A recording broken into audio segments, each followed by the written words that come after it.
నమస్కారం అందరికి. వాళ్ళు మనతో పాటు మన స్టూడియోలో ఉన్నారు వేదిక్ ఆస్ట్రాలజీ అనుపమ గారు Hardy welcome to our channel. Madam, first thing మేము చాలా హాట్ టాపిక్ తో మేము ముందుకు వచ్చాము ఇవాళ. ఎందుకంటే ఆడియన్స్ ని దృష్టిలో పెట్టుకొని, ఫస్ట్ థింగ్ ఓన్లీ ఆడియన్స్ ని దృష్టిలో పెట్టుకొని మాత్రమే ఈ టాపిక్ తీసుకొచ్చాము. అదేంటంటే, మనం ఎవరినైనా చూడండి, ఇద్దరు కపుల్స్ అంటే ఒక మేల్ అండ్ ఒక ఫీమేల్ కలిసి ఉంటే ఖచ్చితంగా వాళ్ళిద్దరి మధ్యలో ఒకళ్ళు వస్తున్నారు. జెంట్ అవ్వచ్చు, లేడీ అవ్వచ్చు. సో ఏమవుతుందంటే వాళ్ళ వల్ల రిలేషన్స్ డిస్టర్బ్ అవ్వడం, వాళ్ళ వల్ల మ్యారీడ్ అయిన కపుల్స్ కూడా విడిపోవడం, లేదా లవ్ లో ఉండి నార్మల్ గా పెళ్లి చేసుకుందాం అన్న వాళ్ళు కూడా విడిపోవడం, ఇలా జరుగుతూ ఉంటాయి. అసలు జ్యోతిష్యంలో ఇలాంటి గ్రహాల కలయిక జరగడం వల్లే ఇవి అవుతున్నాయా, లేకపోతే వీళ్ళంతటి వీళ్ళు ఊహించుకుని చేస్తున్నారా అనేది ఒక పెద్ద క్వశ్చన్ మార్క్. నెక్స్ట్ ఏంటంటే, ఎవరైనా చూడండి, మాకు ఇంకెవరో కావాలి, ఉన్న వైఫ్ తో అవ్వచ్చు, ఉన్న హస్బెండ్ తో అవ్వచ్చు, వాళ్ళతో వాళ్ళు సెటిల్ అవ్వకుండా ఇంకెవరో కావాలి. మా తమిళన్స్ కూడా చూస్తూ ఉంటారు మీరు, ఇంకెవరో వస్తున్నారంటేనే వ్యూస్ అంత రేంజ్ లో వెళ్తున్నాయి, లేకపోతే వెళ్ళట్లేదు. ఎందుకు ఆడియన్స్ ఇక్కడే ఆగిపోయారు? అసలు ఎలాంటి కాంబినేషన్స్ ఉండడం వల్ల ఇలా జరుగుతుంది అనేది ఒకసారి వివరించండి. ఓకే, యాక్చువల్లీ ఇది మీరు అన్నట్టు చాలా బర్నింగ్ టాపిక్. నా దగ్గరకు వచ్చే కన్సల్టేషన్స్ లో కూడా ఒక 95% కన్సల్టేషన్స్ అన్ని కూడా ఈ మధ్య కాలంలో ఇవే వస్తున్నాయి. అయితే ఈ ట్రెండ్ ఏదో నిన్న మొన్న వచ్చిన ట్రెండ్ లాగా కాకుండా, మనకి ఇది కోవిడ్ టైం నుంచి కొద్దిగా ఎక్కువ ఫోకస్ లోకి రావడం అనేది జరుగుతుంది అనమాట. ఇక్కడ మెయిన్ రీజన్స్ నాకు అనిపించింది ఏంటి అంటే, 2 మెయిన్ రీజన్స్. ఒకటి, భార్యాభర్తలకి ప్రాపర్ కమ్యూనికేషన్ లేకపోవడం. అంటే అది కెరియర్స్ వల్ల అవ్వచ్చు, లేకపోతే అడిషనల్ రెస్పాన్సిబిలిటీస్ వల్ల అవ్వచ్చు. ఒక ప్రాపర్ కమ్యూనికేషన్ లేకపోవడం వల్ల కూడా కొద్దిపాటిగా ఈ డిస్టర్బెన్సెస్ అనేవి కనిపిస్తున్నాయి. అది కాకుండా ఒకరికొకరు ఇమోషనల్ గా సపోర్ట్ చేసుకోకపోవడం, ఇమోషనల్ ఇంటిమసీ కోల్పోవడము, ఇది ఇంకొకటి మెయిన్ నాకు కనిపించిన టాపిక్ అన్నమాట. సో ఇది గ్రహగతుల్ని బట్టి చూసుకుంటే ఒక 70 to 80% మనకి జ్యోతిష్యం ప్రకారం మనకి రీజనింగ్ అంటే మనం చేసే పనులకి గ్రహాలని బ్లేమ్ చేయడం ఎంతవరకు సమంజసం అనేది నేను ఎప్పుడు ఆలోచిస్తూ ఉంటాను. ఎందుకంటే ఇవే గ్రహగతులు మనకి ఒక 100 సంవత్సరాల క్రితం కూడా ఇట్లాంటి కాంబినేషన్స్ ఉన్నవే ఉన్నాయి, కానీ ఇంత ఎక్స్పోజర్ లేదు, అసలు ఎక్స్పోజర్ లేదు. కాకపోతే ఇప్పుడు అంతా కూడా ఓపెన్ అయిపోయింది. అండ్ ఇంకొకటి నాకు అనిపించింది ఏంటి అంటే, చాలా మంది ఒక లెవెల్ ఆఫ్ యాటిట్యూడ్ కి ఎలా వచ్చేసారంటే, ఇంకేగా ఏజ్ ఎక్కువ కాలం బతకమేమో, సో ఉన్న టైంలో మనం ఎంజాయ్ చేసేద్దాము, హ్యాపీగా ఉందాము అంటే హ్యాపీనెస్ వాళ్ళ ఇండివిజువల్ పైన ఎక్కువ ఫోకస్ చేసేసి, ఇక్కడ భార్యని కానివ్వండి లేదా భర్తని కానివ్వండి, ఇక్కడ నేను ఒక స్పెసిఫిక్ మగవాళ్ళే అని నేను పాయింట్అవుట్ చేయట్లేదు, ఇది జెండర్ బయాస్డ్ కాకుండా లేడీస్ ని కూడా పాయింట్అవుట్ చేస్తున్నాను ఈ విషయంలో. ఫ్రీడమ్ కావాలని కోరుకోవడము, లేకపోతే ఎక్కువ టైం వాళ్ళ భాగస్వామి వాళ్ళతో టైం స్పెండ్ చేయట్లేదని చెప్పి బయట ఇంకేదో వెతుక్కోవడము. ఇప్పుడు ఫర్ ఎగ్జాంపుల్ ఎవరైనా మగవాళ్ళకి ఒక ఆడ మనిషి కొద్దిగా నవ్వుకుంటూ కొద్దిగా ఇమోషనల్ గా మాట్లాడారంటే అక్కడ అవతల వ్యక్తికి కనెక్ట్ అయిపోతున్నారు. ఇక్కడ ఇంట్లో భార్య సంగతి కూడా పట్టించుకోవట్లేదు, కానీ భార్యకి ఇంట్లో బోల్డ్ రెస్పాన్సిబిలిటీస్ ఉండడము, లేదా ఆవిడ కూడా జాబ్ చేస్తూ ఉండి ఇల్లు మేనేజ్ చేసుకోవడము, వర్క్ లైఫ్ బ్యాలెన్స్ లేకపోవడము, దీని వల్ల డిస్టర్బెన్సెస్ అనేది ఎక్కువ అయిపోతుంది అనమాట. ఆ షేరింగ్ అండ్ కేరింగ్ అనేది చాలా తగ్గిపోయింది ఫస్ట్ ఆఫ్ ఆల్. అండ్ కొంచెము నేను అబ్జర్వ్ చేసింది ఇంకోటి ఏంటంటే, సోషల్ మీడియాకి ఎక్కువ ఇన్ఫ్లుయెన్స్ అయిపోవడము, మనకు కనిపించేవన్నీ కూడా కరెక్ట్ గా కనిపిస్తున్నాయి, ఇదే రియాలిటీ అని అనుకోవడం, ఒక మాయా ప్రపంచంలో ఉండడము. అంటే ఇంకా రేపు మార్నింగ్ ఏం జరుగుతుంది అనేది ఆలోచన లేకుండా ఈ నైట్ వరకు నేను బాగుంటే చాలు అనుకున్న ఒక మైండ్ సెట్ లోకి కూడా వచ్చేసారనమాట, పిల్లల గురించి పట్టించుకోకపోవడం. సో ఇక్కడ వీళ్ళు చేసే మెయిన్ ప్రాబ్లం ఏంటంటే, వేరే వాళ్ళకి అట్రాక్ట్ అయిపోయి సెల్ఫ్ వాలిడేషన్ కోరుకోవడం అనమాట. అంటే వాళ్ళకి అలా అవతల వ్యక్తి కొద్దిగా ఫ్లర్ట్ చేస్తూ మాట్లాడినా, లేకపోతే కొద్దిగా కేరింగ్ చేస్తూ మాట్లాడేసరికి సైకలాజికల్ గా వీళ్ళు హ్యాపీగా ఫీల్ అవ్వడం, ఆ టెంపరరీ హ్యాపీనెస్ కోసము వీళ్ళు కొద్దిగా రాంగ్ స్టెప్స్ వేసేయడము, స్ట్రిక్ట్ బౌండరీస్ గీసుకోకుండా ఉండడము, అసలు వాళ్ళు దేని విలువిస్తారు, వాళ్ళ విలువలేంటి, వాళ్ళ ఫ్యామిలీ విలువలేంటి అనేది కూడా ఒక క్షణం మర్చిపోవడము, ఇవన్నీ జరగడం వల్ల ఈ సోషల్ ప్రెషర్ కూడా ఎక్కువ అయిపోవడం వల్ల ఈ ప్రాబ్లమ్స్ అన్ని స్టార్ట్ అవ్వడం మనకు కనిపిస్తుంది అయిపోతుంది. అసలు ఒక సనాతన ధర్మంలో విడాకులు కానీ డివోర్స్ అనే కాన్సెప్ట్ అసలు లేదు టెక్నికల్ గా మనం చూసుకుంటే. కానీ అడ్జస్ట్మెంట్ ఉండేది, కానీ ఆ అడ్జస్ట్మెంట్ కూడా ఇప్పుడు లేకుండా అయిపోయింది. అంటే ఇక్కడ తగ్గాలి తగ్గాలి, అవును అదొకటి. ప్లస్ ఒక పర్సన్ భార్య కానీ భర్త కానీ ఒకసారి చీట్ చేశారు, మోసం చేశారు, వేరే రిలేషన్షిప్ లోకి వెళ్ళారు. వీళ్ళు అనుకోకుండా పరిస్థితులు ఇంకొక పార్ట్నర్ కి అనుకూలంగా ఉండి వీళ్ళు దొరికిపోయారు అనుకుందాం. వాళ్ళు అక్కడికి వాళ్ళని వాళ్ళు సరి చేసుకోవట్లేదు. దొరికాను కదా ఒకసారి, నెక్స్ట్ టైం అయిపోయింది. ఇది కంటిన్యూ అవుతూనే ఉందన్నమాట. So cheating is a choice. అది మీరు నేను కంటిన్యూగా చీట్ చేస్తాను అని మీరు మైండ్ ఫిక్స్ చేసుకుని ఉంటే దానికి ఎవరేం చేయలేరు. మీతో పాటు మీ ఫ్యామిలీస్ కూడా పాడైపోతూ ఉంటాయి. అటు పెద్దవాళ్ళు డిస్టర్బ్ అవుతారు, మీ ఇద్దరికి పుట్టిన పిల్లలు ఇంకెక్కువ ప్రాబ్లమ్స్ లోకి ఫేస్ అవుతారు. ఇది ఏమవుతుందంటే గోయింగ్ ఫార్వర్డ్ ఈ చిన్న పిల్లలు రేపు ఒక టీనేజ్ కి వచ్చిన తర్వాత బ్రోకెన్ ఫ్యామిలీస్ నుంచి వచ్చిన వాళ్ళు అయిపోతారు. అంటే ఒక డిస్ఫంక్షనల్ ఫ్యామిలీ బ్యాక్గ్రౌండ్ నుంచి వచ్చిన వాళ్ళు అయిపోయేసరికి వీళ్ళకి ఒక ట్రామాస్ ఉండిపోతాయి అన్నమాట. టైం కి ఫాదర్ సపోర్ట్ ఉండకపోవడం, మదర్ సపోర్ట్ ఉండకపోవడం, దీని వల్ల కంప్లీట్లీ ఫ్యామిలీ ఎన్వైరన్మెంట్ చేంజ్ అయిపోతుంది. గైడెన్స్ కూడా ఉండదు, చెప్పే వాళ్ళు ఉండరు. ఇప్పుడు కొంతమంది ఏంటంటే మేము వెస్టర్న్ కల్చర్ ని చూసి ఇన్ఫ్లుయెన్స్ అవుతున్నాం అంటే, ఏ వెస్టర్న్ కల్చర్ వాళ్ళు మనకు చెప్పలేదు మీరు ఇట్లా మీ ఫ్యామిలీస్ ని పాడు చేసుకోండి రా అని చెప్పి ఎవరు చెప్పలేదు. ఇది మనలో ఉన్న లౌకిక జ్ఞానం. ఆ జ్ఞానం మనకి మన ఫ్యామిలీ బ్యాక్గ్రౌండ్స్ నుంచి కూడా వచ్చి ఉండాలి. అండ్ ఇంకొకటి కామన్ గా నేను అబ్జర్వ్ చేసిన ఇంకొక పాయింట్ ఏంటంటే, ఒకవేళ వైఫ్ అండ్ హస్బెండ్ మధ్యలో ఫర్ ఎగ్జాంపుల్ ఒక 30 ఏళ్ళు లోపు ఉన్న వాళ్ళు 25 to 30 years ఏజ్ గ్యాప్ లో ఉన్న వాళ్ళు పెళ్లిళ్ళు చేసుకున్నారు అనుకోండి. వాళ్ళకి ఇట్లాంటి సమస్య వస్తే పెద్దవాళ్ళ దగ్గరికి వెళ్ళి చెప్పినప్పుడు పెళ్లి చేసేంత వరకు పెద్దవాళ్ళు పెళ్లి చేసేస్తున్నారు, కానీ పెళ్ళైన తర్వాత ఇక్కడ సపోర్ట్ సిస్టమ్ చేంజ్ అయిపోతుంది. సమర్థిస్తున్నారు.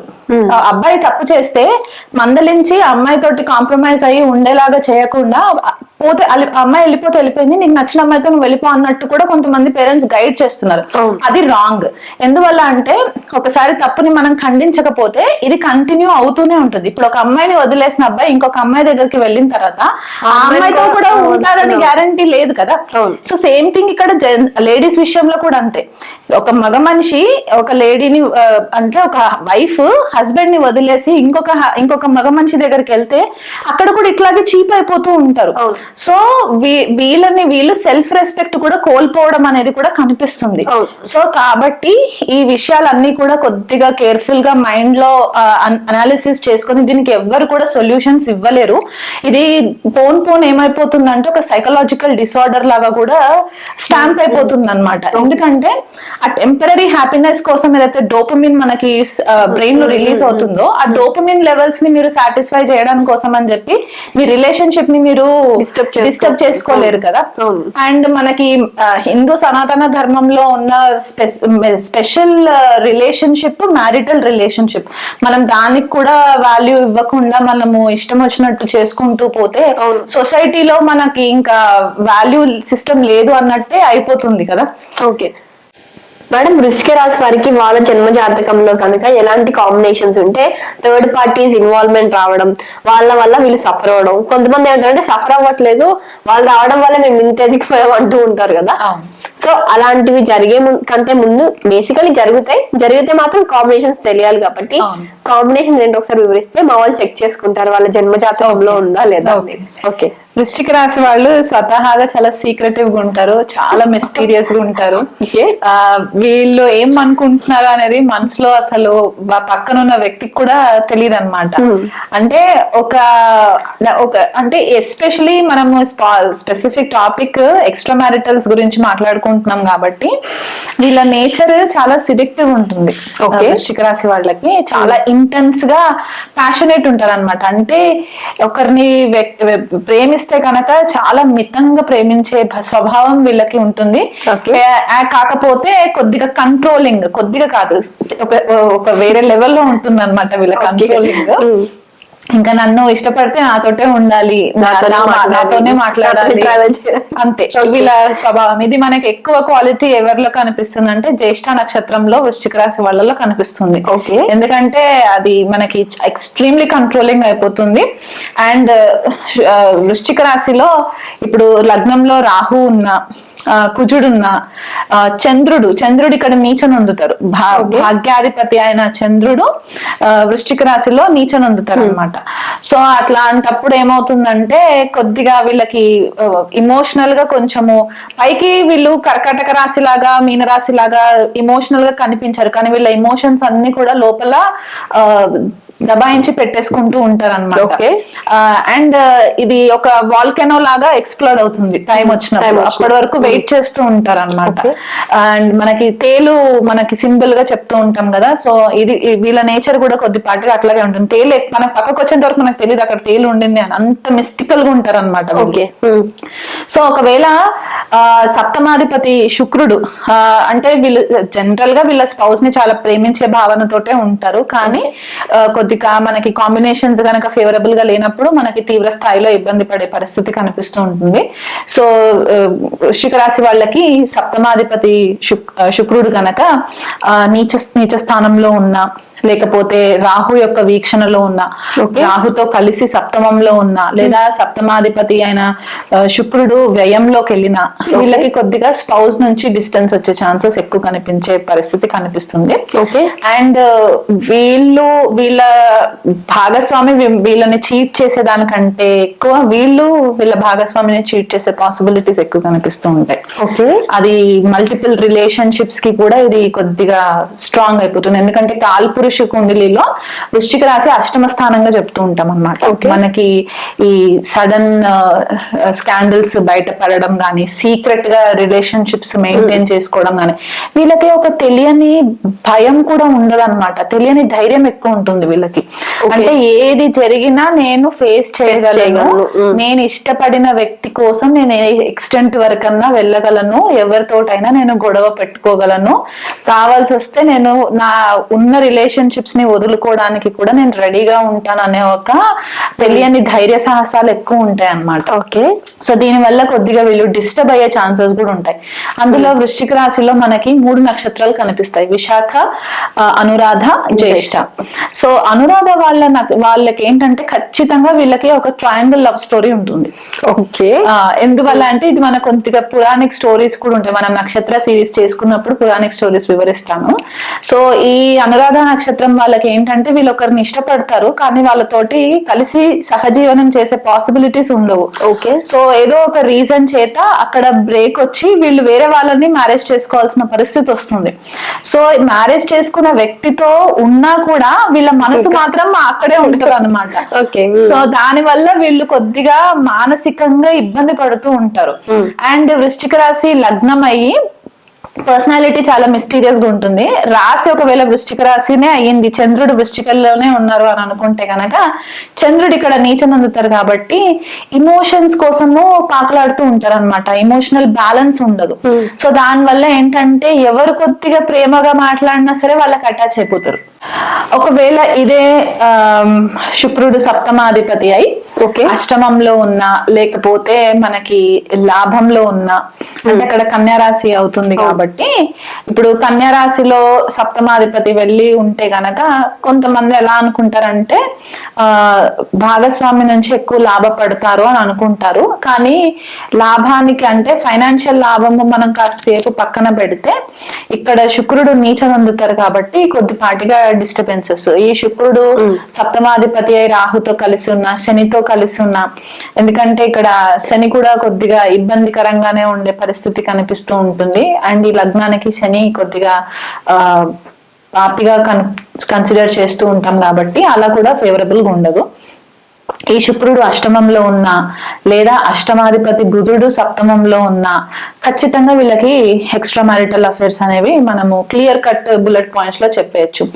అండ్ వీళ్ళకి ఉండే నేచర్ కూడా చాలా సీక్రెటివ్ నేచర్ కాబట్టి అంత ఈజీగా బయటపడే ఛాన్సెస్ కూడా కనిపించవు. కానీ ఆ దశలు వచ్చినప్పుడు మాత్రం ఖచ్చితంగా బయటపడే ఛాన్సెస్ కనిపిస్తూ ఉంటాయి. ఎస్పెషలీ అష్టమాధిపతి దశ, బుధ దశ వచ్చినప్పుడు ఏంటంటే వీళ్ళు బిహేవియర్ లో కూడా కొద్దిగా చేంజెస్ వచ్చేస్తూ కనిపిస్తుంటాయి. అప్పటి వరకు అసలు వీళ్ళు ఉన్నారా అనే ఒక తెలియని స్థాయిలో వీళ్ళు ఉంటే, ఈ బుధ మహాదశ కానీ బుధ అంతర్దశ వచ్చేసరికి ఏంటంటే వీళ్ళ పర్సనాలిటీలో చేంజెస్ ఎలా వచ్చేస్తాయంటే, ఏదో కాలేజ్కి వెళ్తున్న టీనేజ్ అమ్మాయి అబ్బాయి అలాంటి బిహేవియర్ రావడము, వీళ్ళల్లో మార్పులు రావడము, కొద్దిగా హ్యాండ్సమ్ గా బ్యూటిఫుల్ గా రెడీ అవ్వడము, దీనివల్ల ఈ పార్ట్నర్ ఎవరైతే ఉన్నారో ఆ అబ్బాయి వాళ్ళతోటి కొద్దిగా డౌట్స్ రావడం అనేది స్టార్ట్ అవుతుంది. ఎప్పుడు రెడీ అవ్వని వ్యక్తి సడన్ గా ఆ స్థాయిలో ఉంటుంది.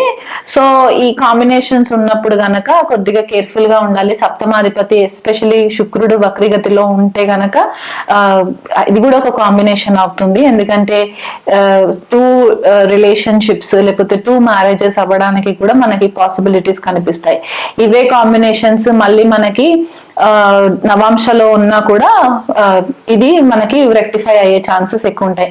ఎక్స్ట్రా మ్యారిటల్ అఫైర్స్ మనం ఎక్కువ చూసుకుంటే గనక సామాన్యంగా వృశ్చిక రాశిలో కొద్దిగా మనకి ఎక్కువ కనిపించే ఛాన్సెస్ ఉంటాయి అన్నమాట. అంటే వాళ్ళకి అంటే తెలిసి తెలియక అని అనను, కానీ అదొక రకంగా వాళ్ళు ఎదుటి వాళ్ళకి అలా అట్రాక్ట్ అయిపోతుంటారు. వీళ్ళ కళ్ళల్లో ఉంటుంది ఎదుటి వాళ్ళని హిప్నటైజ్ చేసే ఒక మ్యాగ్నెట్ ఏదైతే ఉంటుందో వృశ్చిక రాశి వాళ్ళ కళ్ళల్లో ఉంటుంది.